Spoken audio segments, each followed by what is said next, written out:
ನೀವು ಅಕ್ಕಿ ಕೊಡ್ತೀರಾ, ಅಕ್ಕಿ ಮಾರ್ಕತಾರೆ, ಇನ್ನೊಂದು ಕೊಡ್ತೀರಾ, ಅದು ತಿರ್ಗಾ ಖರ್ಚು ಮಾಡ್ಕೊಬಿಡ್ತಾರೆ.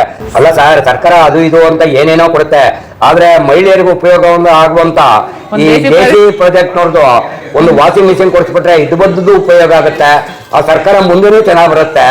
ನೋಡಿ ಸರ್, LG ವಾಷಿಂಗ್ ಮಿಷಿನ್ ಒಂದು 35,000 40,000 ಕೊಡ್ತಂದ್ರು ಅದ್ರಲ್ಲಿ ಈ ರೀತಿ ಕೊಳೆ ಹೋಗಲ್ಲ. 8 ವಾಷಿಂಗ್ ಮಿಷಿನ್ ಕೊಡ್ತಿದ್ದ ನಮ್ಮ ರಿಲೇಷನ್ಗೆ, ಅದು ಎಲ್ಲ ಚೆನ್ನಾಗಿದೆ ಅಂದ್ಬಿಟ್ಟು ತಿರ್ಗಿ ಈಗ ಒಂದು 4 ತಗೊಂಡು ಹೋಗ್ತಾ ಇದೀವಿ. ಆದ್ರೆ ದೊಡ್ಡ ಮಿಷಿನ್ಗೆ ಇದೆಯಾ ಪರವಾಗಿಲ್ಲ ಸರ್.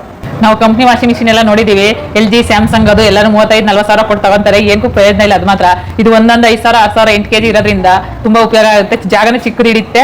ನಮ್ಮಂತ ಬಡ ಜನಗಳಿಗೆ ತುಂಬಾ ಉಪಯೋಗ ಆಗುತ್ತೆ. ಇದು ಕರೆಂಟ್ ಏನು ಜಾಸ್ತಿ ಬೇಕಾಗಿಲ್ಲ. UPS ಇದ್ರೇನು ಇದಾಗುತ್ತೆ. ಟ್ಯಾಂಕರ್ ಏನು ಬೇಕಾಗಿಲ್ಲ, ನಾವೇ ಸಪ್ಲೈ ಮಾಡ್ಬೋದು ವಾಟರ್ನ. ಏನಷ್ಟು ದೊಡ್ಡ ಮಿಷಿನ್ ಎಲ್ಲ ಕೊಳೆ ಹೋಗಲ್ವಲ್ಲ, ಇದ್ರಲ್ಲಿ ಇನ್ನೇನು ಹೋಗುತ್ತೆ ಅಂತ ಕೇಳಿದ್ದು ಅವಾಗ ನಮಗೆ ಇಲ್ಲ ಚೆನ್ನಾಗಿ ಹೋಗುತ್ತೆ, ಇದರಲ್ಲಿ ಕಾಲರ್ ಇದು ಎಲ್ಲ ಫುಲ್ ಜಾಸ್ತಿ ಕೊಳೆ ಇದ್ರೇನು ಹೋಗುತ್ತೆ ಅಂತೇಳಿ ಅವ್ರು ಒಂದು ಮಿಷಿನ್ ಕೊಡಿಸಿದ್ರು. ಇವಾಗ ಅದಕ್ಕೆ ನೀವು ಹೋಗ್ಬೇಕಂದ್ರೆ KM ದೊಡ್ಡಿ ದೇಸಿ ಪ್ರಾಡಕ್ಟ್ ಅಂತ ಐತೆ, ಅಲ್ಲಿ ತಗೊಳ್ಳಿ ಅಂತ ನಮ್ಗೆ ಹೇಳಿದ್ರು. ಅದಕ್ಕೆ ಬಂದಿದ್ದು ಇಲ್ಲಿಗೆ. ದೇಸಿ ವಾಷಿಂಗ್ ಮಿಷಿನ್ ಸೂಪರ್.